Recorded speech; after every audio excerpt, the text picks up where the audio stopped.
નમસ્કાર મિત્રો, શેર બજાર ગુજરાતી યુટ્યુબ ચેનલમાં તમારા બધાનું સ્વાગત છે। મિત્રો, આજે આપણે વાત કરવાના છીએ કે શેર બજારમાં રોકાણ તો બધા કરતા હોય છે અને ટ્રેડિંગ પણ બધા જ કરતા હોય છે। કોઈ ઓપ્શન ટ્રેડિંગ કરતું હોય છે, તો કોઈ સ્વિંગ ટ્રેડિંગ કરતું હોય છે અથવા તો કોઈ ઇન્ટ્રાડે ટ્રેડિંગ કરતું હોય છે। તો આજે આપણે વાત કરવાની છે કે ઓપ્શન ટ્રેડિંગ પર રિસ્ક મેનેજમેન્ટ કેવી રીતે કરવું અને 10 એવા પોઈન્ટ જોઈશું આપણે કે શેર બજારમાં જો તમે આ 10 પોઈન્ટ ધ્યાન રાખીને ઓપ્શન ટ્રેડિંગ કરશો તો તમને ચોક્કસપણે લાભ થઈ શકે છે એવું એક્સપર્ટ જણાવી રહ્યા છે।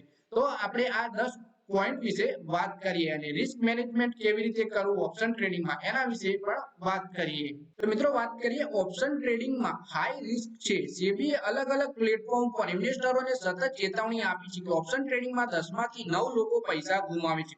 ઓપ્શન ટ્રેડિંગ હાઈ વોલેટાઇલ અને રિસ્ક ઇન્સ્ટ્રુમેન્ટ છે, પરંતુ તેને શીખી શકાય છે અને ઘણા ઓપ્શન ટ્રેડર્સ નફો કરી રહ્યા છે। એટલે કે ઓપ્શન ટ્રેડિંગ એક હાઈ રિસ્ક ઇન્સ્ટ્રુમેન્ટ છે અને સેબી સતત રોકાણકારોને ચેતવણી આપતું હોય છે કે ઓપ્શન ટ્રેડિંગમાં 10 માંથી 9 લોકો પૈસા ગુમાવતા હોય છે, છતાં પણ લોકો ઓપ્શન ટ્રેડિંગ કરતા હોય છે અને સારો નફો પણ કમાતા હોય છે। પણ ત્યારે જ નફો કમાતા હોય છે જ્યારે એ પોતાની રીતે શીખે છે। ઓપ્શન ટ્રેડિંગમાં રિસ્ક મેનેજમેન્ટ સૌથી મહત્વનો ભાગ છે। રિસ્ક મેનેજમેન્ટ તમને ઓપ્શન ટ્રેડિંગ શીખવે છે અને પછી સતત ઓપ્શન ટ્રેડિંગ કરતા કરતા મોટા લોસથી બચાવે છે। રિસ્ક મેનેજમેન્ટથી ટ્રેડર પોતાના કેપિટલની રક્ષા કરી શકે છે। એ પણ જાણવું જરૂરી છે કે રિસ્ક મેનેજમેન્ટ એટલે શું અને તેને કઈ રીતે કરી શકાય। તો આપણે આ 10 પોઈન્ટ વિશે જાણીએ કે રિસ્ક મેનેજમેન્ટ શું છે। સૌથી પહેલા તો મિત્રો, ઓપ્શન ટ્રેડિંગને સમજવી જરૂરી છે। ઓપ્શન ટ્રેડિંગ કરતા પહેલા તેના પ્રીમિયમ અને એક્સપાયરી અને ઉપલબ્ધ સ્ટ્રેટેજી સહિત ઓપ્શન કઈ રીતે મૂવ કરે છે તેની સમજ હોવી મહત્વપૂર્ણ છે। આ સમજ એક કેલ્ક્યુલેટિવ નિર્ણય લેવા અને જોખમને મજબૂત રીતે મેનેજ કરવામાં મદદ કરે છે। એટલે કે ઓપ્શનનું પ્રીમિયમ કેટલું છે, એક્સપાયરી ક્યારે છે અને એના માટે ઉપલબ્ધ સ્ટ્રેટેજી સહિત ઓપ્શન કઈ રીતે મૂવ કરે છે એની જો તમને માહિતી હોય તો તમને કેલ્ક્યુલેટિવ નિર્ણય લેવા માટે અને જોખમને મજબૂત રીતે મેનેજ કરવામાં આ મદદ કરે છે। પછી બીજા પોઈન્ટ વિશે આપણે વાત કરીએ। બીજો પોઈન્ટ છે રિસ્ક ટોલરન્સ। તો તમારી નાણાકીય સ્થિતિ, ટ્રેડિંગ અનુભવ અને ઇન્વેસ્ટમેન્ટ ટાર્ગેટના આધાર પર તમારી રિસ્ક ટોલરન્સ કે જોખમ સહનશીલતા નક્કી કરો। ઓપ્શન વધુ પ્રોફિટેબલ ઇન્સ્ટ્રુમેન્ટ હોઈ શકે છે, પરંતુ સાથે તે મહત્વપૂર્ણ છે કે જેટલું તમે ગુમાવી શકો છો તેનાથી વધુ જોખમ ન લો। એટલે કે રિસ્ક આપણી નાણાકીય સ્થિતિ, એટલે કે આપણા જોડે કેટલું કેપિટલ છે, આપણા જોડે કેટલો અનુભવ છે અને ઇન્વેસ્ટમેન્ટના ટાર્ગેટ સાથે રિસ્ક લેવું, એટલે કે કેટલા લોસ સુધી આપણે જઈ શકીએ છીએ એનું પણ રિસ્ક લેવું અને પછી આપણે ઓપ્શનમાં પ્રોફિટેબલ અને પછી જ આપણે ઓપ્શન ટ્રેડિંગ કરવી જોઈએ। પછી આપણે વાત કરીએ કે ત્રીજા પોઈન્ટ વિશે, ડાયવર્સિફાઈ કરો। અલગ અલગ એસેટ, ઇન્ડસ્ટ્રી અને સ્ટ્રેટેજીમાં રિસ્કને ડાયવર્ટ કરો અને તમારા ઓપ્શન ટ્રેડિંગ પોર્ટફોલિયોને ડાયવર્સિફાઈ કરો। તેનાથી કોઈ એક સ્થિતિમાં નુકસાનના પ્રભાવને ઘટાડવામાં મદદ કરે। એટલે કે એકલું ઓપ્શન ટ્રેડિંગ ઉપર જ રચ્યું પચ્યું ના રહેવું જોઈએ। અલગ અલગ ઇન્ડસ્ટ્રી અને અલગ અલગ ઇન્સ્ટ્રુમેન્ટમાં પણ તમારે રોકાણ રાખવું, એટલે કે ઇક્વિટીમાં પણ રોકાણ રાખવું, જેથી કરીને જો તમારે ઓપ્શનમાં લોસ જાય તો ઇક્વિટીમાં તમને સરભર થઈ શકે અને તમારે લોસથી બચી શકાય। પછી ચોથા પોઈન્ટ વિશે વાત કરીએ કે પોઝિશન સાઇઝનિંગ। એક ટ્રેડર પર સંભવિત નુકસાનને તમારી કાર્યકારી મૂડીના પૂર્વ નિર્ધારિત ટકાવારી સુધી મર્યાદિત કરવા માટે ફક્ત તમારી વિકલ્પ સ્થિતિના જથ્થાના વેપાર કરો જે તમે ગુમાવવા માટે આરામદાયક છો। આ જોખમોને નિયંત્રિત કરવામાં મદદ કરે છે અને આપત્તિજનક નુકસાનને ઘટાડી શકે છે। એટલે કે એટલી જ પોઝિશન લો જેટલું તમને સહન કરી શકો છો કે આટલું નુકસાન જાય તો પણ મને કોઈ ફરક નહીં પડે અને વધારે નુકસાનથી તમને અટકાવી શકે છે આ પોઝિશન સાઇઝનિંગથી। પછી વાત કરીએ પાંચમા પોઈન્ટ વિશે, તો એ છે સ્ટોપ લોસ ઓર્ડર। જો કોઈ પોઝિશન એક ચોક્કસ લોસ લિમિટ સુધી પહોંચી જાય છે તો માર્કેટ સ્ક્વેર ઓફ કરવાની જગ્યાએ સ્ટોપ લોસ ઓર્ડરનો ઉપયોગ કરો। તેનાથી નુકસાનને સીમિત કરવામાં મદદ મળે છે અને બજારની વોલેટિલિટીના સમય દરમિયાન ઇમોશનલ નિર્ણય લેવાથી રોકી શકે છે। એટલે કે સ્ટોપ લોસ ઓર્ડર પણ એક ઇમ્પોર્ટન્ટ પોઈન્ટ છે।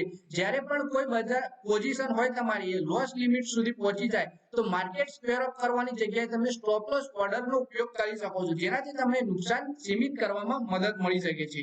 પછી છઠ્ઠા પોઈન્ટ વિશે વાત કરીએ આપણે, તો છઠ્ઠો પોઈન્ટ છે હેજિંગનો।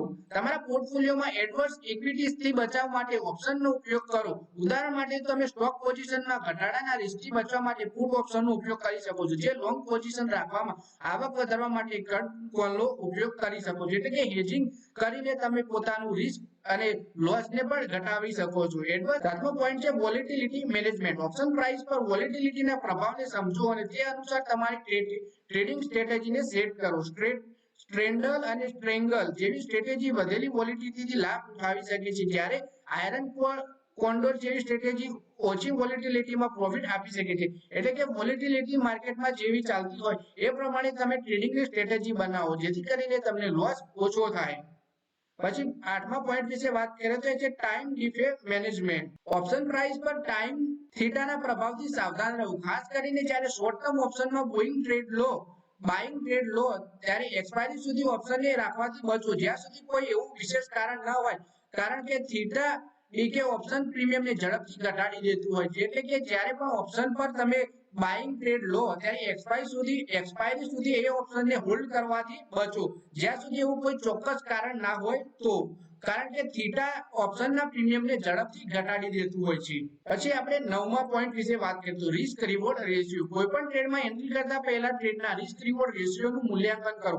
અનુકૂળ રિસ્ક રિવોર્ડ પ્રોફાઇલવાળા ટ્રેડનું લક્ષ્ય રાખો જ્યાં સુધી સંભવિત રિવોર્ડ સંભવિત રિસ્કથી વધુ ના હોય. એટલે કે રિસ્ક રિવોર્ડ રેશિયો પણ નક્કી કરી રાખો કે આટલું હું રિસ્ક લઉં છું તો મને આટલું પ્રોફિટ તો થવો જ જોઈએ, અથવા તો પછી વધારે ઓછું રિસ્ક લઈને અને વધારે પ્રોફિટની લાલચમાં તમે નુકસાન વધુ કરી બેસતા હોવ છો. તમારા ટ્રેડને પ્રભાવિત કરનાર કોઈપણ ફેરફાર માટે તમારી ઓપ્શન પોઝિશન અને ઓવરઓલ માર્કેટ સિનારીઓ પર નિયમિત રૂપથી ધ્યાન રાખો. કોઈપણ ટ્રેડથી કોઈ ઇમોશન સાથે ન જોડાવાની. કોઈપણ સમયે ટ્રેડથી ખુદને બહાર નીકળવા માટે તૈયાર રાખો. એટલે કે તમે સતત તમારા ટ્રેડ ઉપર નજર રાખતા રહો અને ક્યારે પણ ઇમોશન સાથે જોડાઈને ટ્રેડ કરી લેવો નહીં અને એક્ઝિટ પણ ના કરવું. અને એવો કોઈ પણ સમય હોય કે સિચ્યુએશન હોય તમે એ ટ્રેડમાંથી બહાર નીકળવા માટે પણ તૈયાર રાખવું જોઈએ પોતાને. તો મિત્રો આ વિડીયોમાં આપણે વાત કરી 10 એવા પોઈન્ટ વિશે જેમાં તમે ધ્યાન રાખીને ઓપ્શન ટ્રેડિંગ કરો તો તમને ચોક્કસપણે નફો થતો હોય છે. તો મિત્રો આ વિડીયોમાં બસ આટલું જ. હવે મળીએ આવનારા વિડીયોમાં.